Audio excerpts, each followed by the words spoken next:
इस पंक्ति नूं अज आपां ने पूरा खोल के विचारन दा यतन करना है। गुरमुखो बहुत प्यार वाल जुड़ के बैठे हो।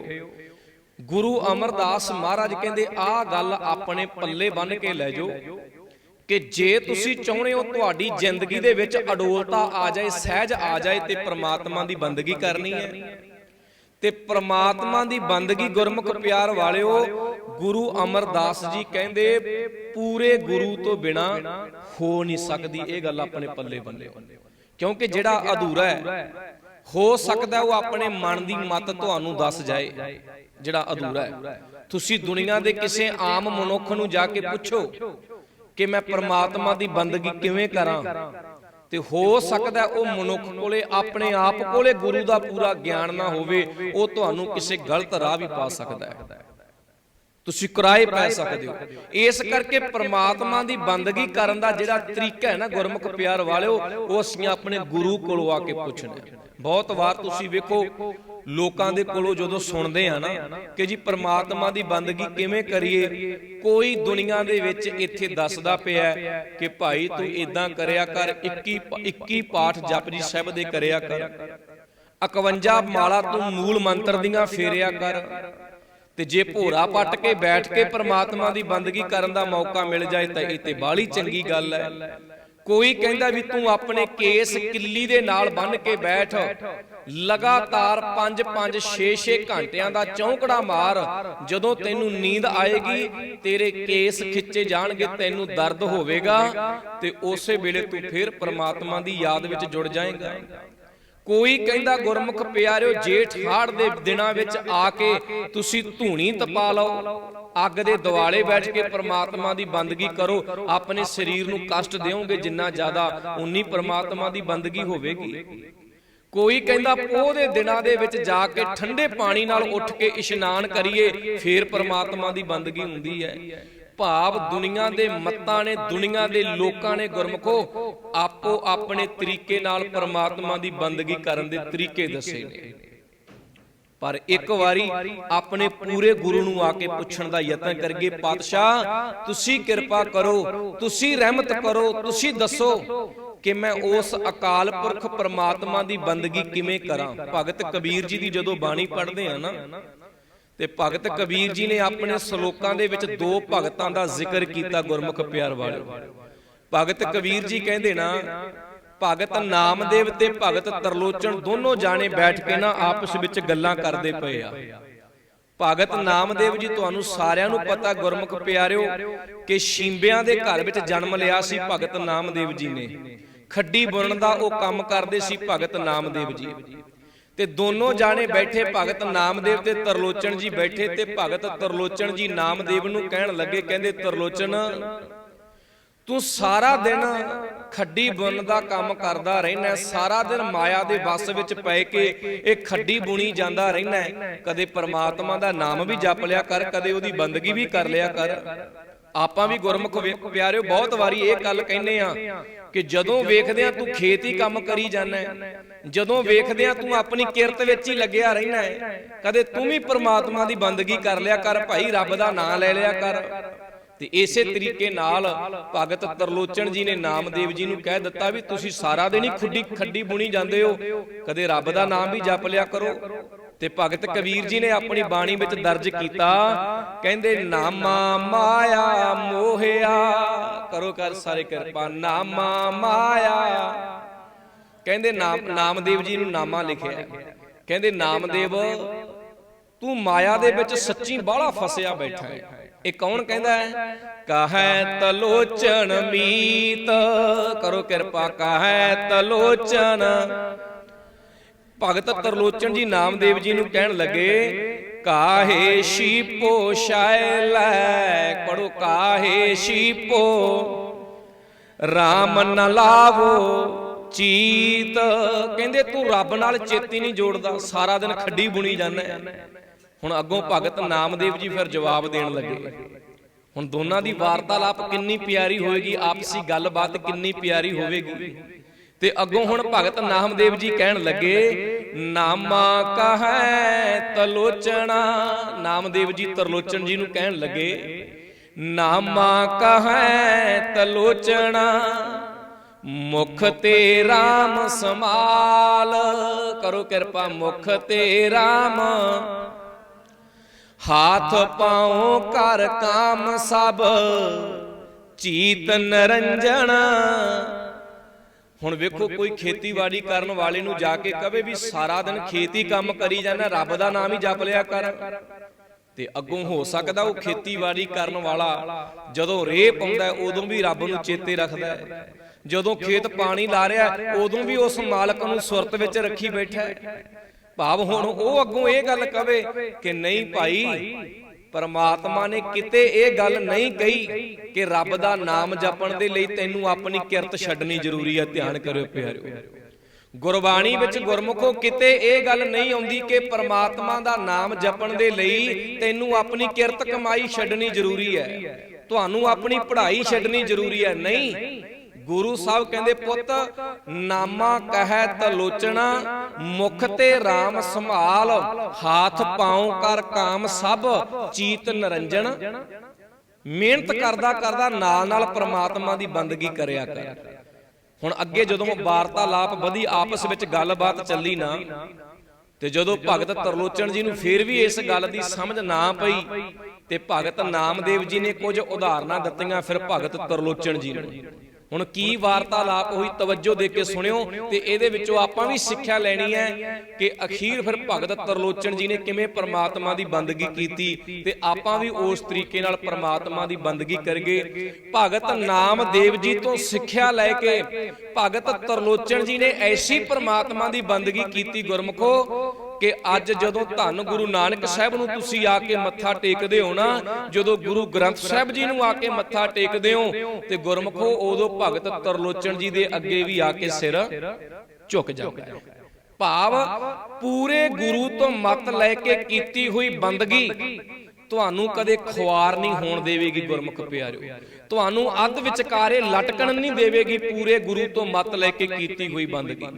ਹੁਣ ਭਗਤ ਨਾਮਦੇਵ ਜੀ ਕਹਿਣ ਲੱਗੇ, ਕਹਿੰਦੇ ਆ ਨੀਲੇ ਕਾਗਦ ਕਾਟੀਲੇ ਗੁਡੀ ਆਕਾਸ਼ ਮਦੇ ਪਰਮੀ ਵਾਲੇ। ਹੁਣ ਸਮਝਾਉਣ ਲੱਗੇ ਨੇ ਭਗਤ ਨਾਮਦੇਵ ਜੀ, ਕਹਿੰਦੇ ਕਿਵੇਂ ਰੱਬ ਦਾ ਨਾਮ ਜਪਣਾ।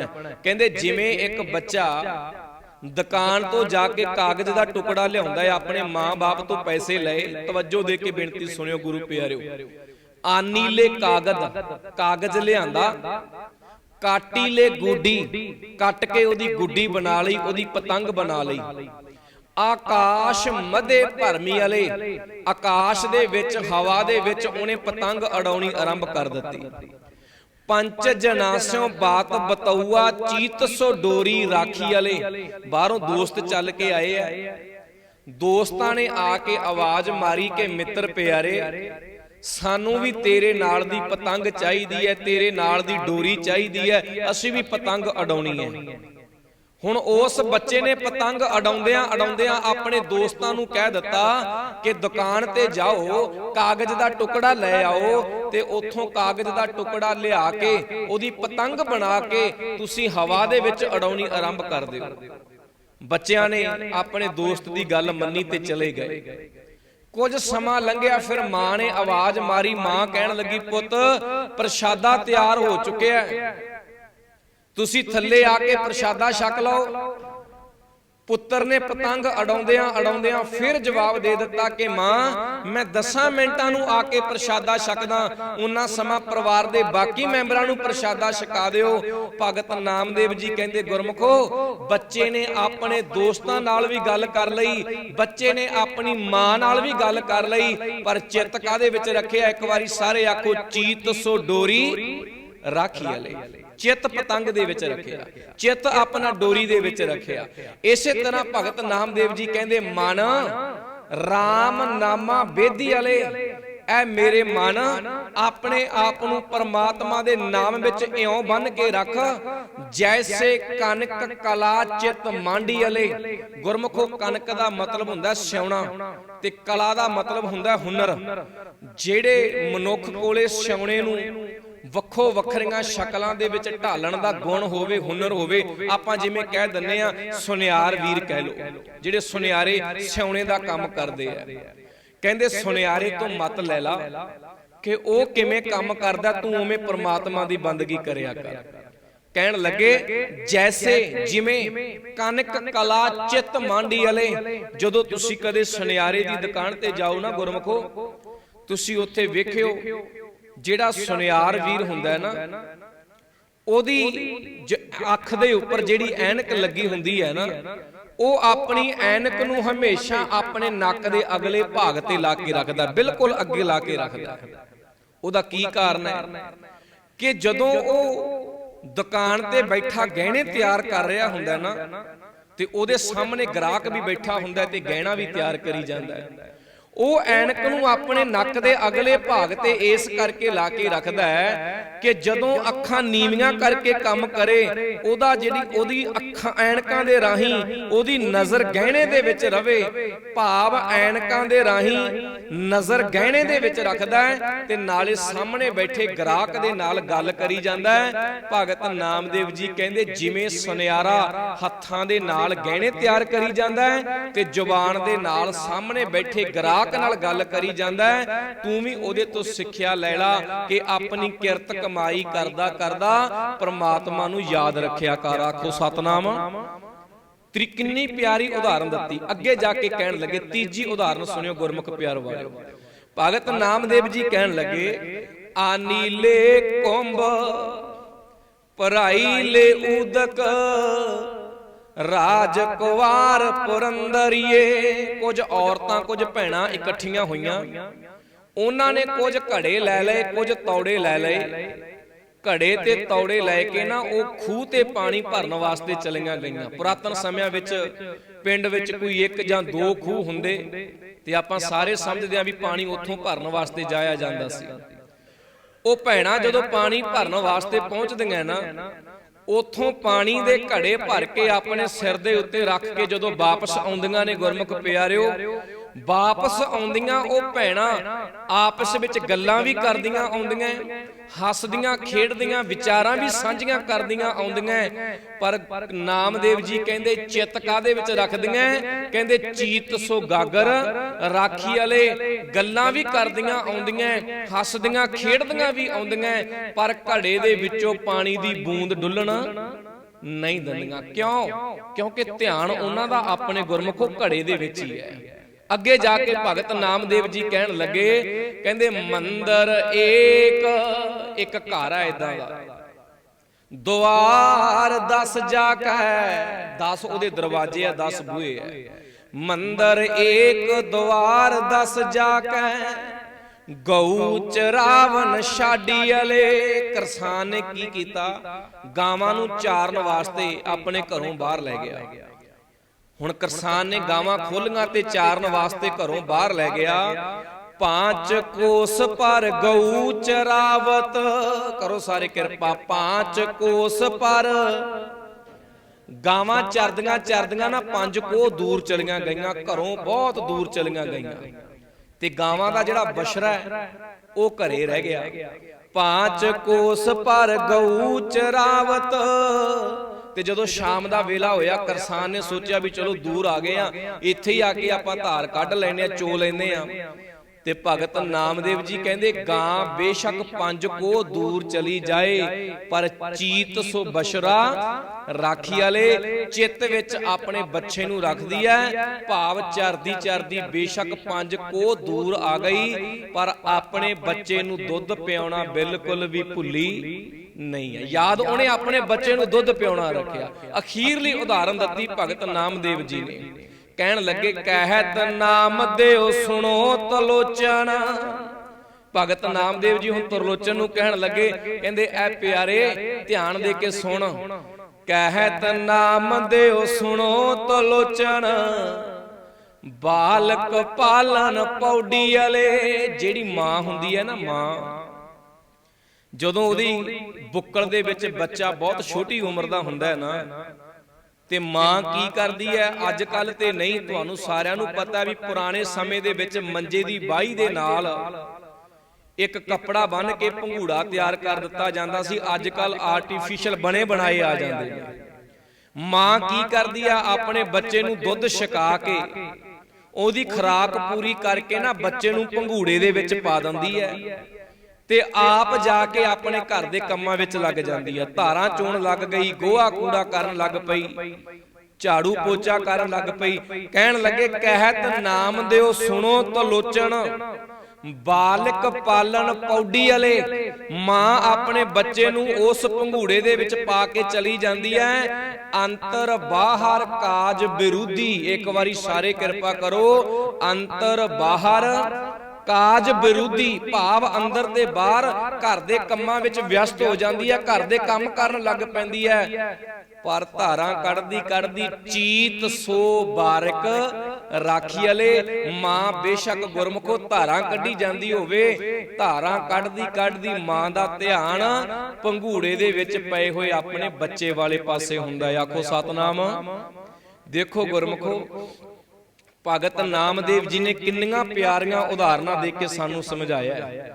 ਜਿਵੇਂ ਮਾਂ ਕੰਮ ਕਰਦੀ ਕਰਦੀ ਆਪਣਾ ਧਿਆਨ ਭੰਗੂੜੇ ਦੇ ਵਿੱਚ ਪਏ ਹੋਏ ਬੱਚੇ ਵਿੱਚ ਰੱਖਦੀ ਹੈ, ਜਿਵੇਂ ਇੱਕ ਗਾਂ ਘਰ ਤੋਂ ਦੂਰ ਚਲੀ ਜਾਂਦੀ ਹੈ ਚਰਦੀ ਚਰਦੀ, ਪਰ ਆਪਣਾ ਧਿਆਨ ਬੱਚੇ ਦੇ ਵਿੱਚ, ਆਪਣੇ ਬੱਚੇ ਦੇ ਵਿੱਚ ਰੱਖਦੀ ਹੈ, ਜਿਵੇਂ ਇੱਕ ਔਰਤ ਗੁਰਮੁਖ ਪਿਆਰਿਓ ਖੂਹ ਤੋਂ ਪਾਣੀ ਭਰਨ ਗਈ, ਗੱਲਾਂ ਵੀ ਕਰਦੀ ਆਉਂਦੀ ਹੈ ਪਰ ਧਿਆਨ ਆਪਣਾ ਘੜੇ ਦੇ ਵਿੱਚ ਰੱਖਦੀ ਹੈ, ਜਿਵੇਂ ਸੁਨਿਆਰ ਵੀਰ ਗੁਰਮੁਖ ਪਿਆਰਿਓ ਗਾਹਕ ਨਾਲ ਗੱਲ ਕਰਦਾ ਕਰਦਾ ਧਿਆਨ ਆਪਣਾ ਸੋਨੇ ਦੇ ਗਹਿਣੇ ਵਿੱਚ ਰੱਖਦਾ ਗੁਰਮੁਖ ਪਿਆਰ ਵਾਲਿਓ, ਜਿਵੇਂ ਇੱਕ ਬੱਚਾ ਛੱਤ ਤੇ ਪਤੰਗ ਉਡਾਉਂਦਾ ਉਡਾਉਂਦਾ ਬੱਚਿਆਂ ਨਾਲ, ਦੋਸਤਾਂ ਮਿੱਤਰਾਂ ਨਾਲ, ਪਰਿਵਾਰ ਨਾਲ ਗੱਲਾਂ ਵੀ ਕਰੀ ਜਾਂਦਾ ਹੈ ਪਰ ਧਿਆਨ ਆਪਣੀ ਪਤੰਗ ਵਿੱਚ ਰੱਖਦਾ ਹੈ।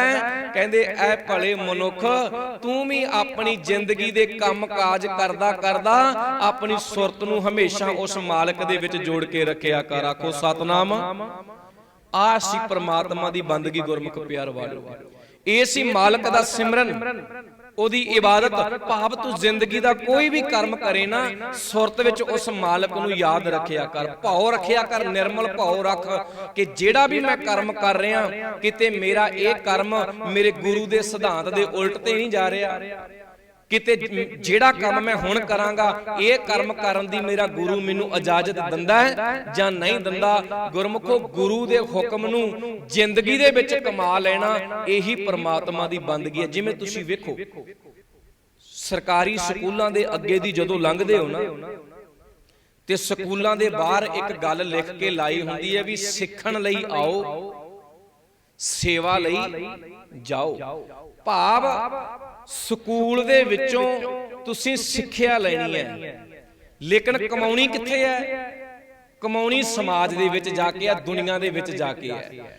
ਤੁਹਾਨੂੰ ਸਕੂਲ ਦੇ ਵਿੱਚ ਡਾਕਟਰ ਬਣਨ ਦੀ ਸਿੱਖਿਆ ਦਿੱਤੀ ਜਾਂਦੀ ਹੈ, ਪਰ ਡਾਕਟਰੀ ਕਰਨੀ ਕਿੱਥੇ ਜਾ ਕੇ ਹੈ? ਸਮਾਜ ਦੇ ਵਿੱਚ।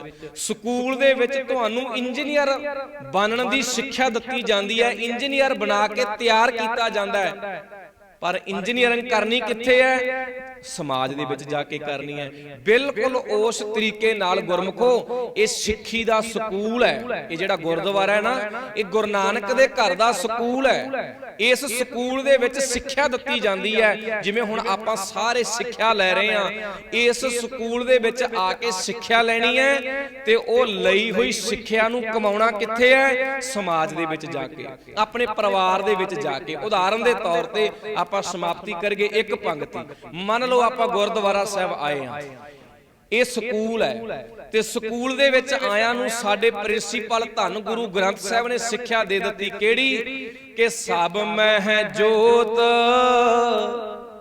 ਸਾਰੇ ਕਿਰਪਾ ਕਰੋ ਜਿੰਨੇ ਗੁਰਮੁਖ ਪਿਆਰ ਵਿੱਚ ਭਿੱਜ ਕੇ ਬੈਠੇ ਹੋ, ਸਾਰੇ ਕਿਰਪਾ ਕਰੋ ਜਿੰਨੇ ਗੁਰੂ ਸਾਹਿਬ ਦੇ ਪਿਆਰ ਵਿੱਚ ਭਿੱਜੇ ਹੋ, ਕੋਈ ਰਸਨਾ ਵਾਂਝੀ ਨਾ ਰਹੇ। ਮਹਾਰਾਜ ਕਹਿਣ ਲੱਗੇ, ਸਭ ਮਹਿ ਜੋਤ ਜੋਤ ਹੈ, ਤਿਸ ਦਾ ਚਾਨਣ। ਹੁਣ ਇਹ ਸਿੱਖਿਆ ਅੱਜ ਆਪਾਂ ਨੂੰ ਗੁਰੂ ਸਾਹਿਬ ਨੇ ਦੇ ਦਿੱਤੀ। ਮੰਨ ਲਓ ਇਹ ਪੰਕਤੀ ਸਾਨੂੰ ਦ੍ਰਿੜ ਕਰਵਾ ਦਿੱਤੀ, ਤੇ ਹੁਣ ਇਹ ਪੰਕਤੀ ਨੂੰ ਸਮਾਜ ਵਿੱਚ ਕਿਵੇਂ ਕਮਾਉਣਾ? ਪਹਿਲਾਂ ਤੇ ਪਰਿਵਾਰ ਦੇ ਵਿੱਚ ਜਾ ਕੇ ਸਾਰਿਆਂ ਨੇ ਕਮਾਉਣਾ ਹੈ। ਵੀ ਭਾਵ ਮੇਰੇ ਪਰਿਵਾਰ ਦੇ ਜਿੰਨੇ ਵੀ ਜੀ ਨੇ, ਜਿਹੜੀ ਜੋਤ ਮੇਰੇ ਵਿੱਚ ਹੈ ਉਹੀ ਜੋਤ ਮੇਰੇ ਇਸ ਸਾਰੇ ਪਰਿਵਾਰ ਦੇ ਵਿੱਚ ਹੈ। ਜਿਹੜੀ ਜੋਤ ਮੇਰੀ ਆਪਣੀ ਧੀ ਦੇ ਵਿੱਚ ਹੈ ਉਹੀ ਜੋਤ ਮੇਰੀ ਨੂੰਹ ਦੇ ਵਿੱਚ ਆ। ਜਿਹੜੀ ਜੋਤ ਮੇਰੀ ਆਪਣੀ ਭੈਣ ਦੇ ਵਿੱਚ ਆ ਉਹੀ ਜੋਤ ਮੇਰੀ ਨਣਦ ਦੇ ਵਿੱਚ ਆ। ਜਿਹੜੀ ਜੋਤ ਮੇਰੀ ਮਾਂ ਦੇ ਵਿੱਚ ਹੈ ਉਹੀ ਜੋਤ ਮੇਰੀ ਸੱਸ ਦੇ ਵਿੱਚ ਹੈ। ਇੱਥੋਂ ਸਿੱਖਿਆ, ਘਰੇ ਜਾ ਕੇ ਇਹਨੂੰ ਕਮਾ ਲਿਆ। ਗੁਰੂ ਸਾਹਿਬ ਕਹਿੰਦੇ ਦੁਨੀਆ ਦੀ ਕੋਈ ਵੀ ਤਾਕਤ ਤੇਰੇ ਅੰਦਰਲੇ ਆਨੰਦ ਨੂੰ ਤੋੜ ਹੀ ਨਹੀਂ ਸਕਦੀ। ਆਖੋ ਸਤਨਾਮ। ਇੱਥੋਂ ਸਿੱਖ ਲਿਆ, ਘਰੇ ਜਾ ਕੇ ਕਮਾ ਲਿਆ, ਸਮਾਜ ਵਿੱਚ ਜਾ ਕੇ ਇਹਨੂੰ ਕਮਾ ਲਿਆ। ਫਿਰ ਹੋਰ ਅੱਗੇ ਕਿਵੇਂ ਪਰਿਵਾਰ ਦੇ ਵਿੱਚ ਇਦਾਂ ਕਮਾਉਣਾ ਹੈ। ਭਰਾ ਆਪਣੇ ਭਰਾ ਦੇ ਪ੍ਰਤੀ ਵੀ ਹੁਣ ਜਦੋਂ ਖੇਤ ਜਾਂਦੇ ਆ, ਜਦੋਂ ਬਾਣ ਬਾਉਣ ਲੱਗਦੇ ਆ, ਉਦੋਂ ਯਾਦ ਰੱਖੋ ਵੀ ਜੇ ਮੈਂ ਆਪਣੇ ਭਰਾ ਦੀ ਥੋੜੀ ਜਿਹੀ ਵੱਟ ਵੀ ਜ਼ਿਆਦਾ ਵੱਢਾਂਗਾ, ਹੋ ਸਕਦਾ ਮੇਰਾ ਭਰਾ ਤੇ ਮੈਨੂੰ ਕੁਝ ਨਾ ਬੋਲੇ, ਪਰ ਜੋਤ ਮੇਰੇ ਭਰਾ ਦੇ ਵਿੱਚ ਵੀ ਉਸੇ ਮਾਲਕ ਦੀ ਹੈ ਜਿਹੜੀ ਜੋਤ ਮੇਰੇ ਆਪਣੇ ਅੰਦਰ ਹੈ। ਤੋ ਕਹਿਣ ਦਾ ਭਾਵ ਕਦੇ ਵੀ ਅਸੀਂ ਹਮੇਸ਼ਾ ਹੁਣ ਗੁਰੂ ਕੋਲੋਂ ਆ ਕੇ ਸਿੱਖਿਆ ਲੈ ਲਈ ਕਿ ਸਾਰਿਆਂ ਦੇ ਅੰਦਰ ਰੱਬ ਦੀ ਜੋਤ ਹੈ ਤੇ ਇਹਨੂੰ ਕਮਾਉਣਾ ਸਮਾਜ ਦੇ ਵਿੱਚ ਜਾ ਕੇ ਹੈ। ਫਿਰ ਤੁਹਾਡੀ ਰਸਨਾ ਆਪ ਮੁਹਾਰੇ ਇੱਕ ਦਿਨ ਇਹ ਗੱਲ ਜ਼ਰੂਰ ਕਵੇਗੀ, ਆਨੰਦ ਪਿਆ ਮੇਰੀ, ਵੀ ਜ਼ਿੰਦਗੀ 'ਚ ਆਨੰਦ ਹੀ ਬਣ ਗਿਆ। ਕਦੋਂ? ਸਤਿਗੁਰੂ ਮੈਂ ਜਦੋਂ ਗੁਰੂ ਦੇ ਕੋਲੇ ਆ ਕੇ ਮੈਂ ਸਿੱਖਿਆ ਲੈ ਲਈ, ਗਿਆਨ ਲੈ ਲਿਆ ਤੇ ਉਸ ਗਿਆਨ ਨੂੰ ਮੈਂ ਆਪਣੀ ਜ਼ਿੰਦਗੀ 'ਚ ਕਮਾਇਆ ਤੇ ਆਨੰਦ ਹੀ ਆਨੰਦ ਬਣ ਗਿਆ। ਗੁਰੂ ਮਹਾਰਾਜ ਕਿਰਪਾ ਕਰਨ। ਅਗਲੇਰੀ ਵਿਚਾਰ ਦੀ ਸਾਂਝ ਕੱਲ ਪਾਵਾਂਗੇ। ਗੁਰਮੁਖੋ, ਤੁਸੀਂ ਸਰਬੱਤ ਸੰਗਤਾਂ ਨੇ ਬੜੇ ਪਿਆਰ ਨਾਲ ਸਰਵਣ ਕੀਤਾ, ਤੁਹਾਡਾ ਸਾਰਿਆਂ ਦਾ ਧੰਨਵਾਦ, ਕੋਟਾਨ ਕੋਟ ਧੰਨਵਾਦ। ਧੰਨ ਗੁਰੂ ਗ੍ਰੰਥ ਸਾਹਿਬ ਮਹਾਰਾਜ ਜੀ ਦਾ। ਹੋਈਆਂ ਭੁੱਲਾਂ ਚੁੱਕਾਂ ਦੀ ਖਿਮਾ। ਵਾਹਿਗੁਰੂ ਜੀ ਕਾ ਖਾਲਸਾ, ਵਾਹਿਗੁਰੂ ਜੀ ਕੀ ਫਤਿਹ।